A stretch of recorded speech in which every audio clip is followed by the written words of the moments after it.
the surface, the film is mainly a Western, but it is also a complex, melting pot of genres.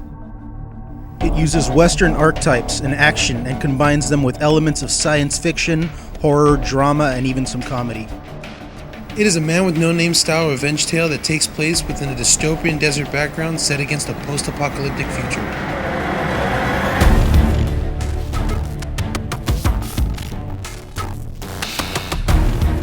The story is set against a post-apocalyptic background called La Tierra de los Muertos, which is a desolate desert area that separates Mexico and the newly established United States.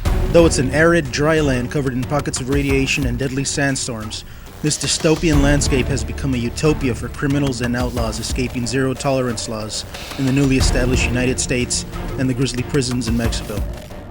Our main protagonist, simply known as the Writer, is not so much an outlaw but rather a man pushed to do what is necessary.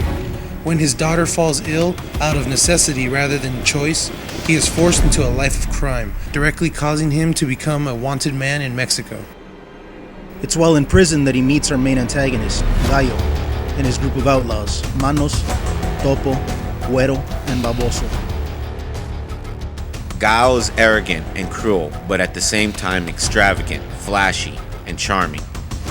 He is a vain man who carries himself with a sense of flair and humor, but at the same time has big aspirations and will not hesitate to do what is necessary to reach his goals.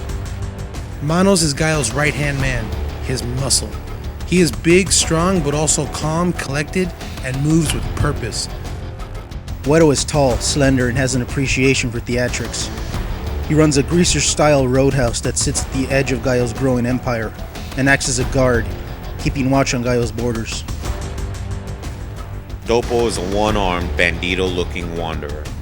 He keeps his distance from the other men, coming and going when he sees fit or when he's needed, not caring about anything, preferring to lose himself in gambling, alcohol, and gunfighting. Baboso is a short, weak, and disgusting man whose appearance resembles a toad and would do anything to save himself. He is the outcast of the group. After agreeing to help them break out in exchange for his own freedom, he is double-crossed and left behind so that the 5 men can escape. After serving his sentence along with the extra added time, he comes home to find nothing but a run-down farm and his daughter's grave. Now with his only purpose for living gone, replaced by vengeance, he has only one plan: to leave a trail of blood that leads to one outcome: 5 dead men. The reason I'm excited about this project is that while writing the script, we got to combine so many genres, pull influence from so many films that influenced us while we were growing up. Films like John Carpenter's early films, like The Thing, the Evil Dead trilogy, The Good, the Bad, and the Ugly, Hang 'em High. It's going to be an amazing thing to see all these genres finally come together into one film. And that's the thing I'm most excited about. Just seeing all this world that we've created come to life. We thought Junto Box was the perfect platform to launch this project because of what it stands for. It's a group of film enthusiasts coming together to support each other.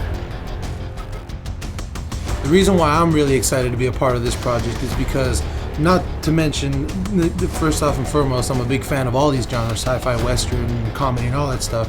But I'm also really excited for the characters that we've created and this world that has evolved around these characters. And I think that there's not many films out there that kind of involve this ragtag group of misfits and also kind of utilize it in a really evolved, character-driven, and very eccentric new dystopian future. And frankly, I think that there should be more of these stories out there, so I'm excited that we're going to be one of the first ones to really get this story and stories like this out to the world, especially with the help of you guys. What makes me really excited to be part of this project was the homegrownness of it. We developed actually the concept for this story when we were on a set of a short film that we were shooting called This I Leave You. We were actually right near the border of Mexico, and we could see the prison lights in one of the prisons in Mexico, and we kind of came up with this whole story. And what made it even more exciting is when we got together and did our roundtables, the character development that came through this was amazing. not only was it a lot of fun to work with some good friends of mine who we've all attended film school together, and now we're kind of all out and achieving our dreams all together, but it's really nice to come together with like-minded people who have a very creative identity and really contribute a lot of that to this story. Thank you for listening to us and joining us. Don't forget to stay around, follow us. Thank you, Junto Box. Appreciate it. Thank you for all your support. And thank you all out there. I'm Anthony Flores. This is Willow. I'm Mike Castro. 5 Dead Men. 5 Dead Men. 5 Dead Men. Coming soon.